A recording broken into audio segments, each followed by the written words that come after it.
నాటుకోళ్ల బిజినెస్ కి రావాలా వద్దా? అందరు చెప్తున్నట్టు నాటుకోళ్ల నిజంగా లక్షలు సంపాదించవచ్చా? ఇట్లాంటి వీడియోలు చూసినప్పుడే కదా మనం లక్షలు సంపాదిస్తాం అనుకోవచ్చు. ఇలాంటి నమ్మే కదా ఇప్పుడున్న యూత్ మొత్తం ఈ ఫీల్డ్ లోకి వస్తున్నారు. ఈ ఫీల్డ్ లోకి వచ్చి చాలా ప్రాబ్లమ్స్ ఫేస్ చేస్తున్నారు. ఒక అన్న చెప్తున్నాడు, ఒక నెలలో 150 నాటుకోళ్లతోన ₹1,00,000 సంపాదించంట. అదే విధంగా జరుగుతూ మనం కొంచెం దాని గురించి కొంచెం ఎక్స్ప్లెయిన్ చేసి మాట్లాడుకుందాం. ఇప్పుడు ఆయన చెప్పే దాని ప్రకారంగా సేలింగ్ ఉన్న నెలనే చెప్తున్నాడు. మిగతా 7 నెలల కష్టం గురించి దాని గురించి మాత్రం చెప్పట్లేదు. దాని గురించి మాట్లాడుకుందాం మనం. ఒక నాటుకోడి మినిమం 1.5 kg రావడానికి మినిమం 8 నెలల టైం పడుతుంది. పుంజు అయితేనేమో ఒక 2 kg 2.5 kg వరకు వస్తుంది లాస్ట్. అంతకన్నా తక్కువ అయితే ఎక్కువ కాదు. అదే ఇంకొక 2 నెలలు పెంచితే పుంజు ఒక 3 kg, ఆ పెట్ట ఒక 2-2.5 kg దాకా రావచ్చు అనుకోవచ్చు. కానీ అట్లా రాదు. ఎందుకంటే నాటుకోడి లక్షణం ఎంత, నేను పెట్టరు ఒక 2 kg చేస్తా, పుంజును 3 kg 4 kg చేస్తా అనుకోవచ్చు. అనుకోని నువ్వు బస్తాలు మీద పెట్టినా సరే, ఫీడ్ కొనుక్కొచ్చి పెట్టినా సరే, ఇంకా మంచి క్వాలిటీ నువ్వు తినేది బంద్ చేసుకుని దానికి పెట్టినా సరే, కానీ అది పెరిగేది అంతే. అది తింటది, మోసం చేస్తుంది అంతే. అంత మించి వెయిట్ రాదు. నువ్వు కాకపోతే ఒక విధంగా చేసుకోవాలంటే వేరే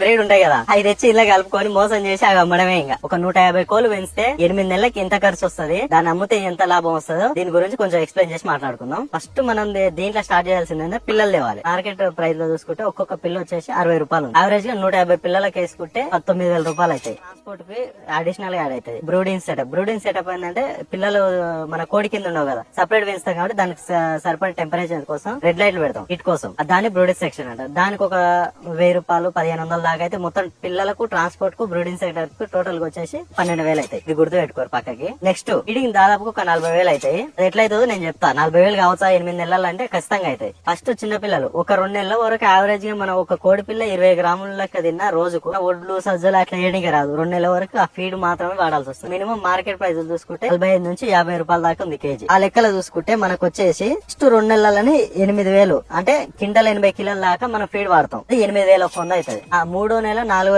నెల నుంచి ఒక పిల్ల వచ్చేసి 30 గ్రాముల లెక్క తిన్నాం అనుకో, ఎక్కువే తినొచ్చు, తక్కువ వేసే చెప్తున్నాం. 150 పిల్లలు తింటే 270 kg దాకా ఫీడ్ అయిపోతుంది ఇంకో 2 నెలల. 3వ నెల 4వ నెల. ఇప్పుడు ఆ టైంలో నూకలు తింటాయి, నూకల ప్రైస్ తక్కువ ఉంటాయి, సజ్జలు తింటాయి, ఒడ్లు తింటాయి. ఈ కాస్ట్ పెట్టుకుంటే 6,700 అవుతాయి. తర్వాత వచ్చేసి 50 గ్రాములు తింటాయి యావరేజ్ గా మిగతా 4 నెలల. ఎక్కువ తినొచ్చు కానీ తక్కువ కాదు. 50 గ్రాములు ఒక కోడి తింటే మొత్తం 9 క్వింటాలు అవుతాయి. అంటే 900 kg తింటాయి మిగతా 4 నెలల. యావరేజ్ ₹25 వేసుకున్నాం, 22,500 అయితే. టోటల్ గా వచ్చేసి 37,300. ఓన్లీ ఇది తక్కువ వేసుకొని చెప్తేనే ఇంకా ఎక్కువ తినే అవకాశం ఉంది. దానికోసం 40,000 అన్న. మెడిసిన్ కాస్ట్ ఫస్ట్ తెచ్చినప్పుడు మెరాక్స్ చేసుకోవాలి, లసోట చేసుకోవాలి, బొర వేసుకోవాలి, పోల్పాక్స్ వేసుకోవాలి, యాంటీబయాటిక్స్ వాడాలి, లివటానిక్ వాడాలి, ఇలాంటివన్నీ చాలా ఉంటాయి దానికి వాడాల్సి. నీకు వచ్చేసి మెడిసిన్ కి వచ్చేసి యావరేజ్ గా ఒక 10,000 దాకా మెడిసిన్ కి అయితే. మొత్తం టోటల్ గా చూసుకుంటే ఒక 60,000 దాకా దీనికే అయినాయి. నెలకు ₹1,00,000 60,000 ఇక్కడ ఖర్చు పెట్టినాం, 40,000 ఉన్నాయి.